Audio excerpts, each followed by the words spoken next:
Lil Meech is a piece of shit. When Little Meech texts 50, man, what's going on, man? You know I give you the shirt off my back, and Rick Ross, he's a bitch. 50 looked at this like, you just like my little punk ass son.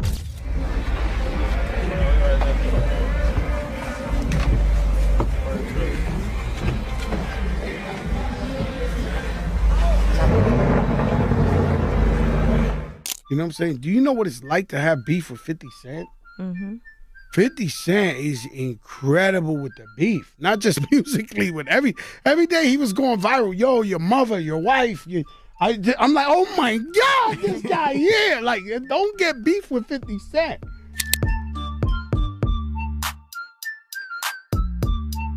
All right, 50 don't do nothing but tear down black man. Look at it. He's nothing given. You've never seen 50 give nobody no flowers, no respect. He just play on people downfall. Diddy, Irv Gotti, Ja Rule, now Big Meech. You've never seen 50 say nothing positive, do nothing positive. He's a culture vulture. I wasn't going to address this because I'm not trying to let nobody trick me off the streets. But I never folded, never told, never will. Death before dishonor, always with me. So I'm doing this for my loved ones and the support of my friends and family. Come out to the Amaran Arena, February 13th. Big Meech just got exposed and the internet is going crazy over it. 50 Cent dropped some paperwork that hints that Meech is involved in snitching, and let's just say it's got people talking. But where did all this info actually come from? Meech, why you going with Ross? The truth is, when we did take that picture with Meech, I ain't gonna lie to you, there was a lot of people in my comments with rat emoji before 50 even said nothing. What do you think his next move should be? Well, he got a lot of things he can do, man. He might want to make a movie. Mm-hmm. He might want to do some different things where, you know, because I understand how important real. Well, 50's got some former BMF insiders backing him up, and they're spilling some serious tea. One of them recalled a conversation where Meech mentioned he needed to talk to Tammy first before moving forward with something. Now, if you don't know, Tammy isn't just some random name, she's actually a government informant. That's when the realization hit. Meech might have been way more involved in some behind-the-scenes deals than anyone thought. The problem? Big Meech isn't having any of it. The word on the street is he's about to show 50 what it really means to be a kingpin. This situation is getting messy, so let's break it down. My time. I don't give a fuck what you're talking about. Right. They ain't telling nobody. Because if you're telling, you can't even look forward to going home. It's gonna be hell. Where you going after you get out? For one, this is a business relationship, right? They don't write stories and series on nobody's, right?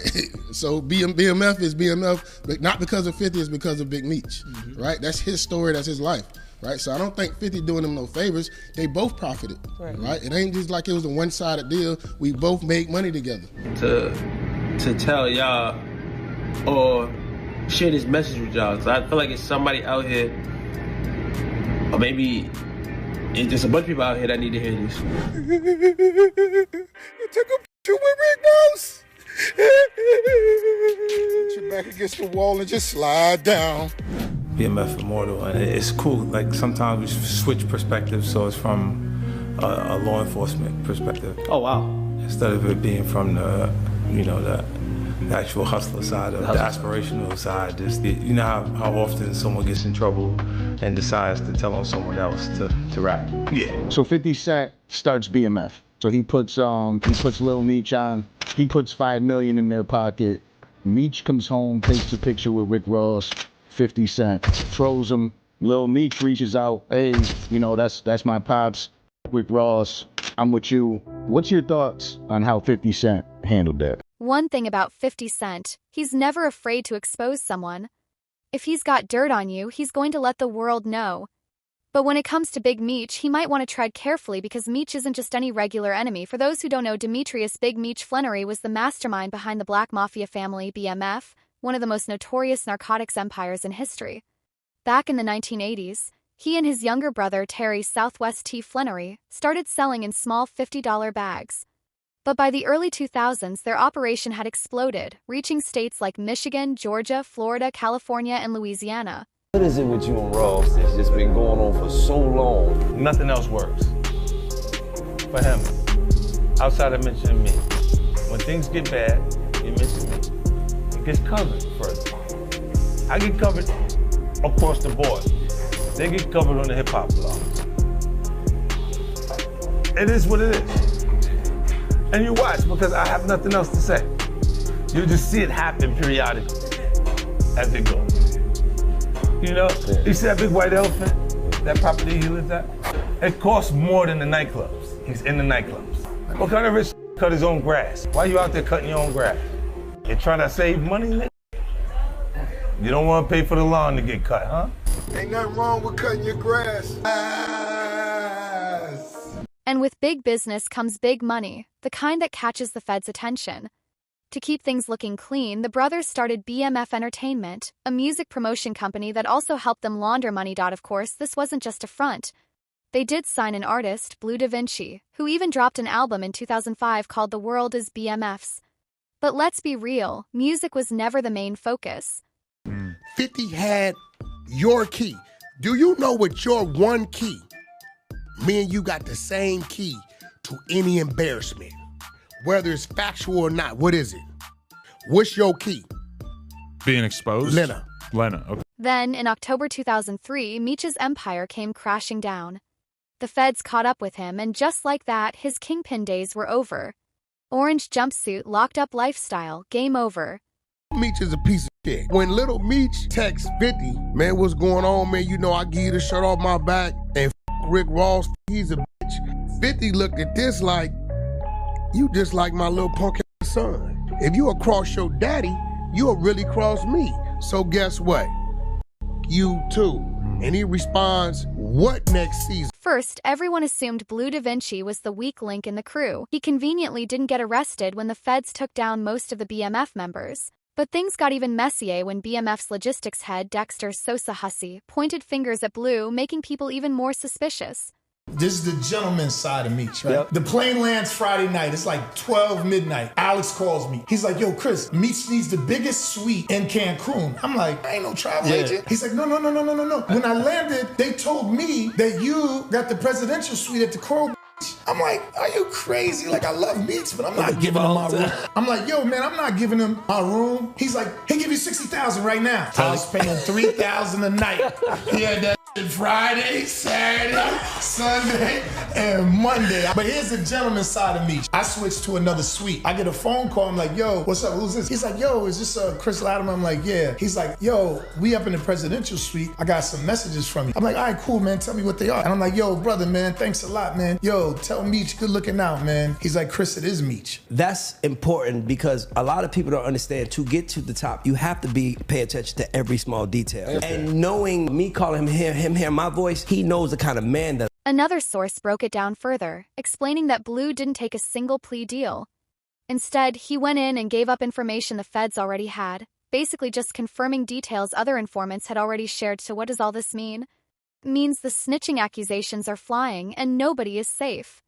And if 50 Cent keeps pushing this narrative, it looks like the BMF legacy is about to get even more complicated. You number tear down black man. Look at it. He's nothing given. You've never seen 50 give nobody no flowers, no respect. He just play on people downfall. Diddy, Irv Gotti, Ja Rule, now Big Meech. You've never seen 50 say nothing positive, do nothing positive. He's a culture vulture to me. Bully. For one, this is a business relationship, right? They don't write stories and series on nobodies. Right?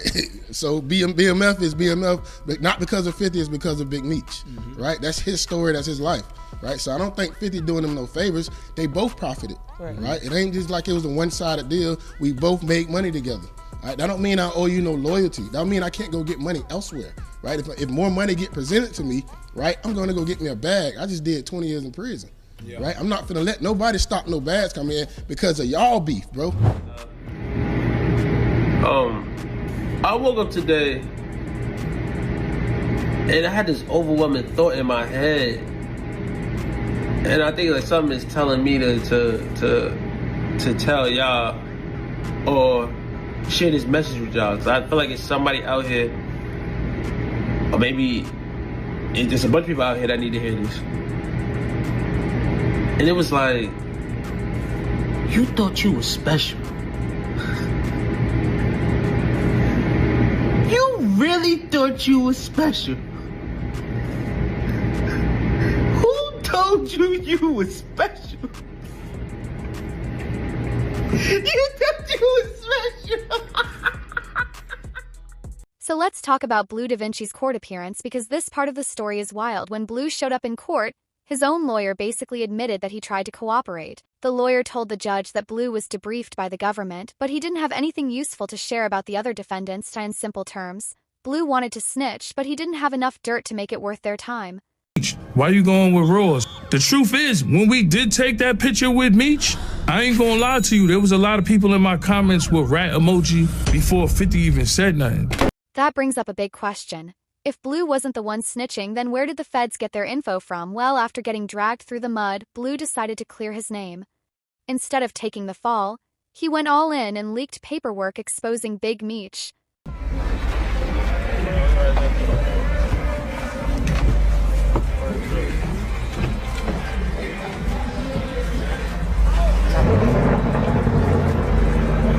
Problem with some rappers. Some rappers think they war ready and they beef ready till they step into the beef. And then they get somebody coming at them crazy. You know what I'm saying? Do you know what it's like to have beef with 50 Cent? 50 Cent is incredible with the beef. Not just musically, with every day he was going viral. Yo, your mother, your wife, I'm like, oh my God, this guy here. Like, don't get beef with 50. During an interview with Cap Capone News, Blue dropped a bombshell about how it all went down. He said that back in 2023, he was chilling with Tone Bird, another BMF member, when they started talking about 50 Cent's BMF TV show. Tone asked what was going on with the project, and when Meech responded, he let something slip. He mentioned that the contract was almost done, but before they could move forward, he had to check in with Tammy first. BMF Immortal, and it's cool. Like sometimes we switch perspectives, so it's from a law enforcement perspective. Oh wow! Instead of it being from the, the actual hustler side, of the aspirational side. Just you know how often someone gets in trouble and decides to tell on someone else to rap. Yeah, just to get themselves out of the situation they're in and back onto the streets. Give me my time. I don't give a fuck what you're talking about. Right. They ain't telling nobody. Because if you're telling, you can't even look forward to going home. It's gonna be hell. Where you going after you get out? The neighborhood ain't accepting that. We heard you some rap. Other people, they can go left on you so quick that the heater doesn't have capability of being loyal to anything. I ain't never told on no in my life. Right. You needed protection, and your protection gone. That's the truth. That's what the f it is. Right. You took a picture with Rick Ross. Put your back against the wall and just slide down. Now that might not seem like a big deal until you remember who Tammy really is. Tammy Cowens wasn't just some business partner. She was a government informant. When Meech said her name, Blue immediately questioned him, asking what he meant. But Meech brushed it off, saying he'd get back to him later. That was the last conversation they ever had. From that moment, fans started digging into who Tammy really was. Turns out she had been Meech's business partner since 2008. When Meech got locked up, she kept in touch, ran errands for him, and handled business on the outside. But here's the crazy part. Meech actually signed over his life rights to her. That meant Tammy had full control over his story, and she could sell it and make millions. And that's exactly what she did. She played a major role in getting 50 Cent on board as the co-producer for the BMF TV series, but according to the paperwork Blue leaked, Tammy wasn't just out there making Meech famous. She was also working for the feds the whole time. And that changes everything. I wasn't going to address this, because I'm not trying to let nobody trick me off the streets. But I never folded, never told, never will. Death before dishonor, always with me. So I'm doing this for my loved ones and the support of my friends and family to come out to the Amaran Arena, February 13th. So here's where things get really interesting. In the official documents, Tammy was listed as CS1, which stands for Confidential Source 1. Basically, she was working as an informant for the DEA in Atlanta back in 2009, the time she handed over key information in a money laundering case, and because of her, a big-time narcotics dealer named Terry White got locked up. You know what's crazy? We went to Meech's house. He was with 50. He's talking about stuff in the future. He made your family money. You would think you would be a little bit appreciative, but motherfuckers don't have to be loyal to 50 in business. That's how I guess that's how Meech felt, because he's his own boss, but when you take little Meech and you put him in acting school, you take him from Detroit. I remember him rapping when he was was rapping. Nobody helped him. And then 50 put him in acting suit, kept it on the low. And he made all this money. You understand what I'm saying? But to be young and have money, motherfucker got Richard Millie's. Lil Meech got Richard Millie's. Chrome Heart Jeans, 10,000. So it's like, I understand him being young and all that. But when we go to your crib and me and Murder sitting in the backyard and you like, yo, little baby ain't give me no money. He came in the Ferrari truck. He had the Ferrari truck. He had 4 pockets full. I'm looking at this like, yo, this nigga tripping. Like, little baby he's not obligated to give you nothing. I looked at it like, from that point, maybe 50 should have brung a bag for Meech and maybe a watch or something. And obviously that's what Ross did or whatever. My whole thing is maybe the relationship would be good if you saved some money for your pops when he came home. But I understand how it is to be a young black man with money. But here's the bigger question. Why did she keep working with the feds even after White was out of the picture? Well, that's where things get even crazier. While all this drama was going down, Meech was scheming behind bars. Locked up with Fidel Suarez, the cartel member with deep connections, Meech saw an opportunity. Suarez owned a trucking company in California and had already been under investigation for substance exploitation twice. Once in 2005 and again in 2009. Meech's plan? Use Suarez's network to move substances and make some quick money while still locked up, but there was one big problem. It's kind of hard to run an empire when you're stuck behind prison walls, and that's where Tammy came in. You mentioned Meech. Have you spoke to Meech at all? I had a text message conversation back and forth with him because he's in the halfway house. So. What do you think his next move should be? Well, he got a lot of things he can do, man. He might want to make a movie. He might want to do some different things where, because I understand how important real is to our culture, right? But when you develop in television, it's to find the best possible story you can find and then make up some things. You got to make up things because your life would intersect with Charlamagne's life, so I immediately get the lawsuit when we get over there. This would, you understand what I'm saying? You got to change things around a little bit, and then that's the series. When we see high notes, we see low notes, and at points it's when they do something that's like when we have a TV moment. And guess what? That intel eventually got Cuffy locked up. On March 13, 2014, law enforcement swooped in and arrested Cuffy. He was later sentenced to 27 years in prison for substance exploitation and weapons charges that even included a homicide connection. But here's where things get weird. Meech didn't get charged for any of it. That's got people asking, how did Meech escape this without even an indictment? The feds knew everything, so why was he never held accountable? Well, that's because Tammy covered for him in a courtroom hearing. Tammy was directly asked whether Meech was involved in setting up substance distribution deals between Suarez and Gatling. And guess what? She straight up denied it. The real question is, why did Tammy protect Meech? And more importantly, what was she getting out of it? Well, that's where things get even crazier.